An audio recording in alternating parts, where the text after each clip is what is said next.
Have you ever wondered why the Israel-Palestine conflict seems to be an ever-present topic in our news cycle? Well, to understand the now, we must first delve into the then. The conflict, like a gnarled old tree, has its roots deep in history, reaching back to the year 1948 with the creation of the State of Israel. This seminal event, hailed by some as a moment of triumph and survival, was seen by others as a catastrophe, an invasion of home and heritage. The duality of these perspectives has fueled the flame of conflict ever since. Through the decades, the landscape of this conflict has been scarred and shaped by wars and attempts at peace. Each war, like a harsh winter, stripped the tree of its leaves, only for them to regrow in the spring of peace agreements. But despite these seasons of conflict and reconciliation, one issue has remained as stubborn as an old stump: the question of Palestinian self-determination.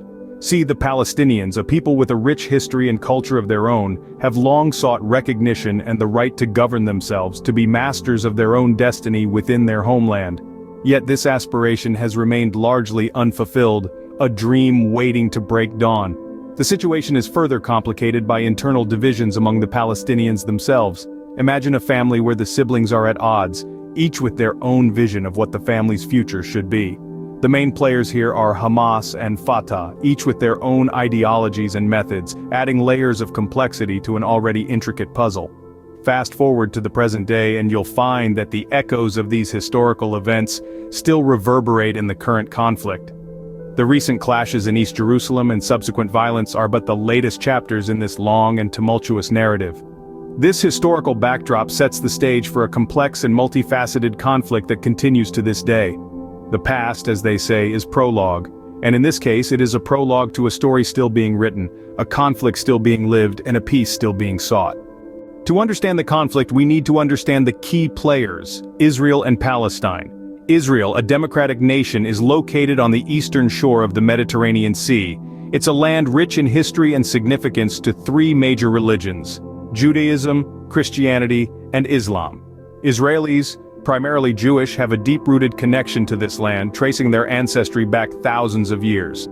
Now let's shift our focus to Palestine, which encompasses the West Bank and the Gaza Strip. The Palestinians, primarily Muslim, also hold a profound historical and religious tie to this land. This shared connection to the same piece of land forms the crux of the Israeli-Palestinian conflict. Within Palestine, there are two prominent factions: Hamas and Fatah. Fatah, led by the Palestinian Authority, controls the West Bank, while Hamas, considered by many as a militant group, governs the Gaza Strip. These two factions have differing ideologies and methods, leading to a deep-seated division among Palestinians. This factionalism has not only complicated the internal dynamics of Palestine, but also the negotiation process with Israel. For instance, the Fatah-led Palestinian Authority seeks a two-state solution, envisioning a peaceful coexistence with Israel. On the other hand, Hamas has a more radical stance, often resorting to violence and refusing to recognize Israel's right to exist. This division among Palestinians in turn makes it difficult for Israel to find a unified negotiating partner, further complicating peace efforts. The geopolitical makeup of Israel and Palestine and the significance of the region to both parties create a complex web of historical, religious, and political tensions. Layered on top of this are the internal divisions among Palestinians, adding another layer of complexity to the conflict. These divisions within and between the two sides have only added to the complexity of the conflict. The conflict has seen periods of calm and intense violence. Let's look at some recent escalations. The Israeli-Palestinian conflict, a long-standing discord that's been brewing for decades, has seen its ebbs and flows. But the year 2021 witnessed an upsurge of violence that rattled the region and sent shockwaves around the world. The catalyst? Clashes in East Jerusalem, a city with deep historical and religious significance. These clashes were not minor skirmishes, mind you. They escalated into a full-blown confrontation between Israel and Hamas, the Palestinian political organization. What followed was a frightening cycle of rocket attacks and retaliatory strikes that lasted for 11 days. These 11 days were marked by fear, uncertainty, and desperation for the people caught in the crossfire. The toll of this violence was significant. Lives were lost on both sides. Homes and infrastructure were reduced to rubble, and countless families were displaced. The echoes of explosions were drowned out by the cries of those mourning their loved ones and the pleas of those seeking safety. Yet amidst this devastation, both Israel and Hamas claimed victory after a ceasefire agreement was reached. Victory, a term often associated with triumph and celebration, seemed oddly out of place in a landscape scarred by destruction. But in the complex theater of war, victory can often be a matter of perspective, a narrative tool wielded by those in power. However, let's not lose sight of the human cost of this conflict. Each casualty is a story cut short, each displacement a life uprooted. The echoes of this violence reverberate long after the ceasefire, in the hearts of those affected and in the annals of history. These escalations are a stark reminder of the volatility of the situation and the human cost of the conflict. The conflict has not only been a regional issue but also a global one, with the international community playing a significant role. From the United States to the far reaches of the globe, countries have stepped in, attempting to mediate and influence the outcome of this long-standing dispute.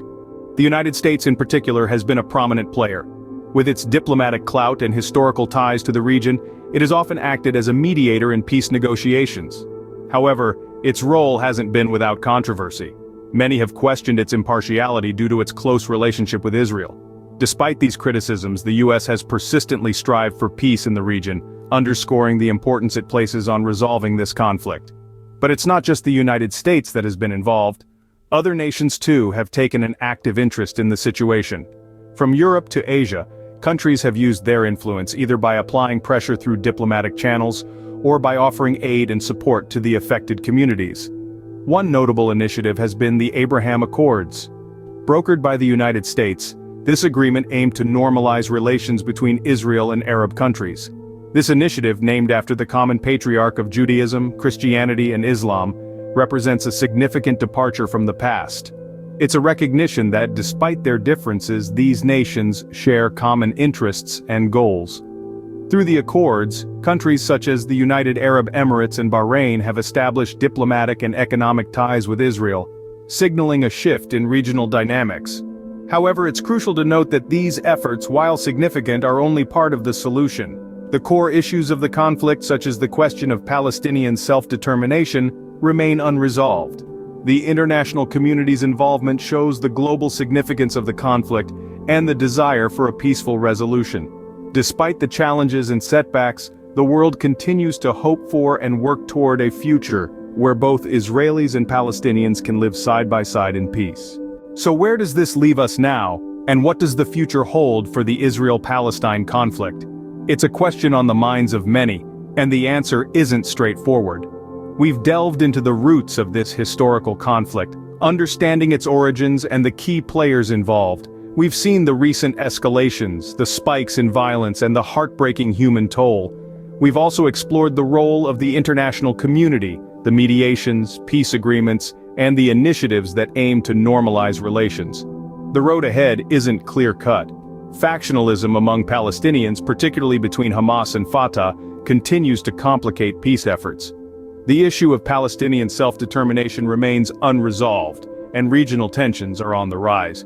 Yet amidst these challenges, there are potential paths towards peace.